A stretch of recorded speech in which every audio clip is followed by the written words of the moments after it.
Are you hungry? How about some shrimp? We talk all about that in this month's food article entitled Shrimply Delicious. I hope you get that play on words there, and very creative, huh? Well, we have a creative person here, Andrea. Welcome back, Andrea. Well, thank you, Brandon. It's great to be here. Hi, everyone. Well, what are your thoughts about shrimp? But not just shrimp in general, but lab-grown shrimp or lab-grown meat. Well, at first, I thought lab-grown meat, lab-grown shrimp. Okay, this is unnatural. It's going to be filled with fillers and other bad things.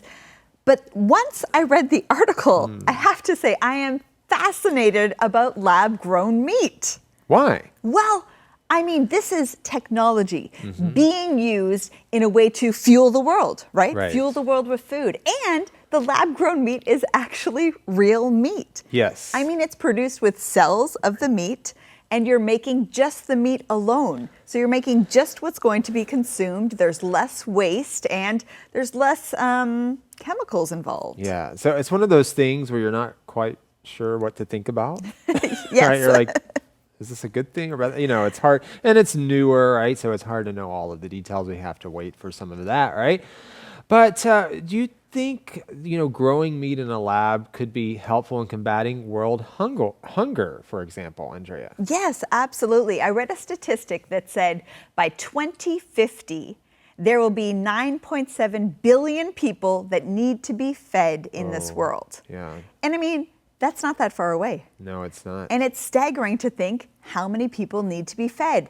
And I mean, meat production is one of the areas that is causing the most climate change. So for me, it's fascinating that we've been able to fuel our resources, pool our resources, put everything together to come up with this very unique technology and a way of combating hunger and a way of bringing clean food to people around the world. All right, so maybe it will help the environment. Hopefully it will. And also will help combat world hunger. Yes. So at least from those two categories, it sounds like it could be a good thing.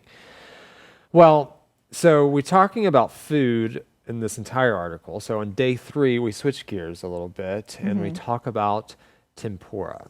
What are your thoughts on this fried, delicious goodness? Okay, well, I kind of have opposite thoughts on fried delicious goodness. Okay, well, honestly, I've never been a big fan of tempura. I like to go to hot pot restaurants, and there's often tempura in the choices that are brought to you to put in your hot pot, and those are always the ones that I kind of leave in the bowl.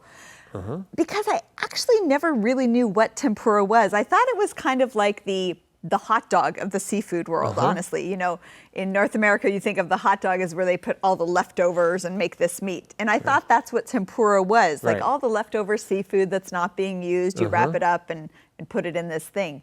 But now I actually understand what tempura is and how it's made. So maybe I won't leave that out of my basket in the hot pot restaurant next time. All right, you'll have to check it out, and maybe you'll figure out a new way to cook it as well. We give some different methods for cooking tempura, so be sure to check out our food article for all the details. Thank you, Andrea, for being here with us to share your insights, and thank all of you as well. We'll see you next time.